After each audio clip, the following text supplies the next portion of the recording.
tout le monde a les hémorroïdes. Nous tous, tout le monde a les hémorroïdes. Moi, j'ai les hémorroïdes. Vous qui regardez, vous avez les hémorroïdes. Alors, dans cette vidéo, je vais vous parler des hémorroïdes. Je vais vous expliquer pourquoi tout le monde a les hémorroïdes. Je vais vous parler premièrement des causes, ou bien de la définition, ensuite des causes. Pourquoi du jour au lendemain, on développe les hémorroïdes. La présentation clinique. Ok, ça veut dire présentation clinique, c'est quoi? Les signes et les symptômes. Qu'est-ce que vous ressentez quand vous avez ça? Et la dernière chose, c'est la prise en charge. Je suis le docteur Raphaël Bonnier, médecin sur la plateforme Allo Docteur. Alors, rapidement, je vais vous dire la définition. Alors, les hémorroïdes, c'est une partie normale du corps. Comme on a le cerveau, comme on a le foie, comme on a la rate, comme on a la prostate, on a aussi les hémorroïdes. Alors, c'est quoi les hémorroïdes? Vous savez, dans le corps, lorsque le sang arrive quelque part, il arrive par des artères et repart par des veines. Ok? Au niveau de l'anus, ok? Vous avez l'anus, c'est tout un tunnel, ce qu'on appelle le canal anal. La sortie de l'anus, là où vous faites les selles, là où on voit, ok? On a un système, les veines, qui se sont regroupées à ce niveau. Je parle comme ça pour que vous puissiez comprendre facilement. Je schématise vraiment. Alors, cet ensemble de veines interconnectées, c'est ce qu'on appelle le plexus veineux, le plexus hémorroïdaire. Ok? Et là, ils sont deux. Donc, là, on a celui qui est juste dehors. Ok? C'est ce qu'on appelle les hémorroïdes externes.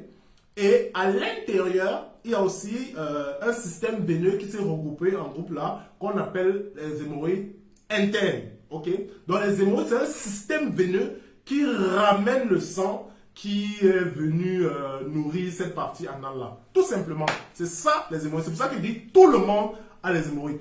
Par contre, une anomalie de cette zone, une maladie de cette zone s'appelle maintenant maladie hémorroïdaire. Tout le monde n'a pas la maladie hémorroïdaire. Donc c'est ça la nuance qu'il faut faire entre les hémorroïdes et la maladie hémorroïdaire. Maintenant, c'est juste quelque chose, c'est la sémantique, il faut jouer les mots. Je vais vous parler maintenant des causes. Pourquoi est-ce que, c'est quoi d'abord? Pourquoi est-ce que certaines personnes développent cette maladie hémorroïdaire-là? Ça vient de quoi?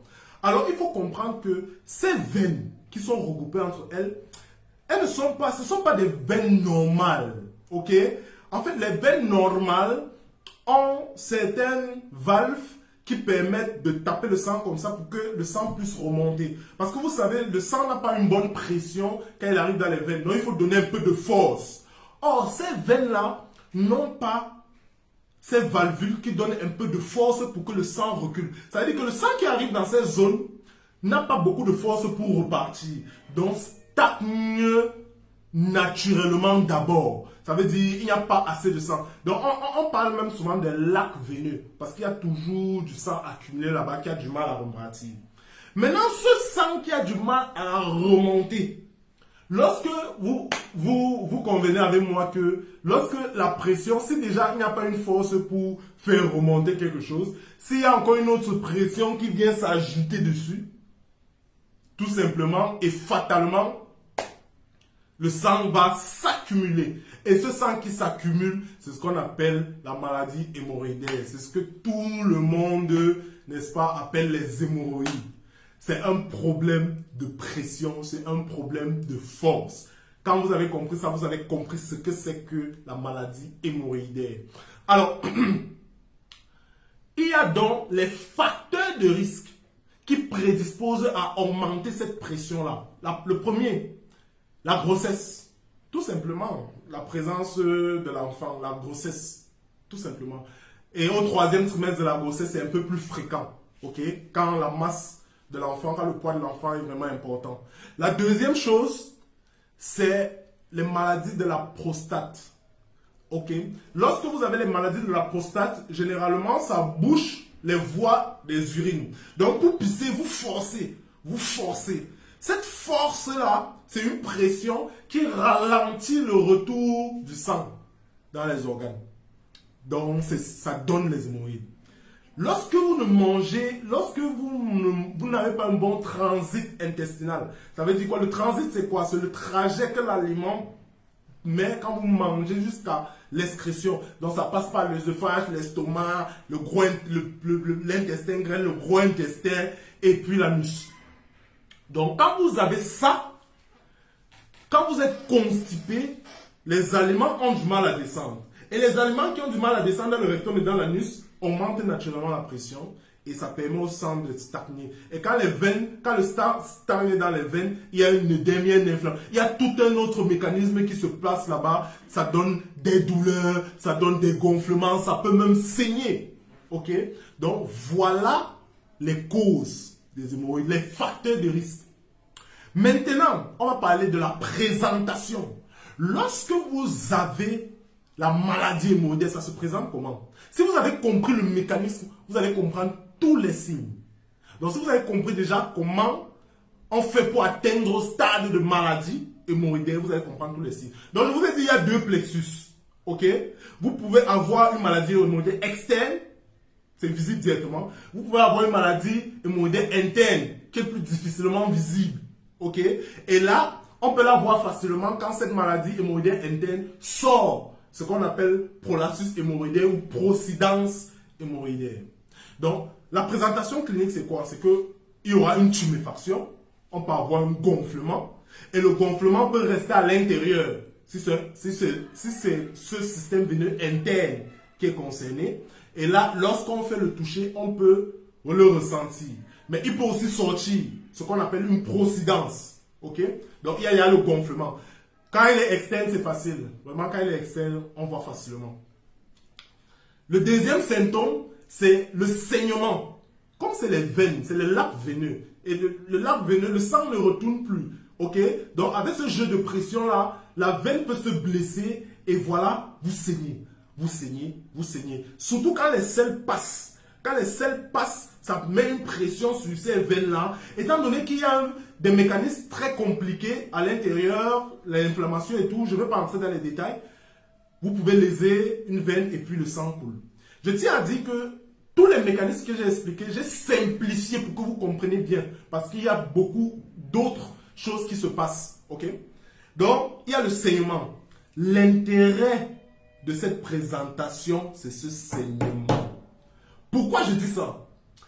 À chaque fois que vous saignez, il faut qu'on se rassure. Même si on voit que c'est les hémorroïdes qui saignent, il faut qu'on se rassure qu'il n'y a pas un cancer en amont. Ça peut être un cancer du rectum, ça peut être un cancer du côlon, ça peut être même une autre maladie. Donc quand vous saignez de l'anus, c'est un signe très grave. Il faut absolument faire une exploration. Tous ceux qui ont des hémorroïdes ou bien ça peut cacher un cancer. Il faut retenir ça. Et il y a des gens qui me disent, docteur, non, j'ai pas envie de faire cet examen parce que ça peut voir un cancer. Docteur, mieux je reste comme ça. Attends. Donc il y a des gens qui ne veulent pas faire certains examens de dépistage ou bien de prévention parce qu'ils se disent que c'est en faisant l'examen qu'on va voir la maladie. Donc si on ne fait pas l'examen, il n'est pas malade. Donc pour lui, s'il n'y a pas, il est bien. Ça c'est dans la tête. C'est psychologique. Et c'est une anomalie. Je ne sais pas comment on va résoudre ça, mais je compte en discuter avec les psychologues de la plateforme parce que c'est très fréquent. C'est très fréquent. Et il faut qu'on trouve les solutions à nos problèmes réels dans notre environnement, pas l'environnement d'autres personnes. Parce qu'on a des problèmes réels qui ne sont même pas décrits et qui sont abondants dans la société. Comme ce problème. C'est un problème. Il y a des gens qui, je vois les mamans qui disent non, docteur, je ne veux pas faire la mammographie. Je ne veux pas faire le frottis cérvico-vaginal. Je ne veux pas faire tel test parce que l'hôpital là est mauvais. Après, on va me dire que j'ai telle chose. On va commencer à me faire les chimios. Quand on réfléchit comme ça, là, c'est qu'on est déjà mort. C'est que c'est fini pour nous. Donc, pour revenir aux signes cliniques, il y a donc ces hémorragies-là. Je tiens à dire que les signes sont divisés en deux phases. Je n'ai pas dit ça avant. Ça veut dire, les premières années, il y a ce qu'on appelle la phase précoce. Donc, vous pouvez avoir cette tuméfaction, les saignements, vous pouvez avoir les douleurs. La douleur qui est un signe très fréquent, ce qu'on appelle la crise hémorroïdaire. Ou lorsqu'elle est encore plus intense, on parle de thrombose hémorroïdaire. Ça veut dire qu'il y a des petits caillots qui se sont formés là, qui font très très mal. Donc, voilà les signes qu'on peut avoir au stade précoce. Maintenant, quand la maladie dure pendant longtemps, on peut avoir des stades où on a l'hémorroïde interne qui gonfle, ça sort, ça ne peut même plus entrer, le patient là, il ne peut même plus s'asseoir quelque part. Parce qu'il a très mal, la douleur, elle est permanente. Le saignement peut être souvent abondant au point où on transfuse même certaines personnes. C'est-à-dire qu'il perd le sang, il est pâle, fatigué, et on le transfuse. C'est le stade où il y a des complications. Ça veut dire, le fait qu'il y ait une grande pression à ce niveau, il y a des blessures sur l'anus, ce qu'on appelle les fissures anales. Il y a même souvent des trous dans l'anus, ok? Ce qu'on appelle les fistules anales, qui peuvent être mortelles parce que ça peut donner des gangrènes qui peuvent être mortelles. Donc voilà à peu près comment se présente la pathologie. Et à ce stade aussi, il y a souvent certaines personnes qui ont aussi souvent des démangeaisons anales. Donc tout ça peut se manifester dans ce stade tardif-là. Alors comment on traite? Il y a un principe de traitement que vous devez savoir. C'est que on ne traite pas tout le monde. On traite ceux qui sont symptomatiques. D'ailleurs, le but du traitement, c'est le confort. Ce qu'il faut savoir, c'est que il faut que le patient soit confortablement assis, il ait son confort anal. Première chose. Deuxième chose, il faut qu'on évite les pièges. Il ne faut pas que l'hémorroïde soit là et que ça a des signes alors que ça dissimule quelque chose. Donc, il faut toujours consulter son médecin pour se faire évaluer. Tout simplement. Donc, dans les principes du traitement, il y a deux principes. Il y a les principes en fonction des stades, en fonction de l'évolution de la maladie. Il y a les traitements médicamenteux. En fait, les traitements médicamenteux, c'est quoi? C'est tout ce qui est transit intestinal. En fait, c'est qu'on va dire, voilà, il faut qu'on fasse tout pour stabiliser la pression au niveau des aliments qui vont descendre jusqu'à passer sur l'anus. Il faut qu'on se rassure que la pression que ces aliments vont exercer sur ces veines-là ne sera pas élevée. Donc, qu'est-ce qu'on va faire? On va se rassurer que le patient n'est pas constipé. On va se rassurer que le patient, dans son alimentation, il mange des fibres. Les fibres, ce sont ces structures-là qui permettent une bonne digestion. Donc, elles ne sont pas digérées dans les intestins comme tous les autres nutriments, mais elles permettent de faire en sorte d'éviter les constipations, de faire en sorte que le bol alimentaire, les aliments et les sels puissent bien circuler. Donc, on les retrouve dans les légumes et les fruits. Il faut juste se rassurer que le patient mange beaucoup de légumes et de fruits. Alors, il faut aussi donner, on peut être amené à donner des médicaments.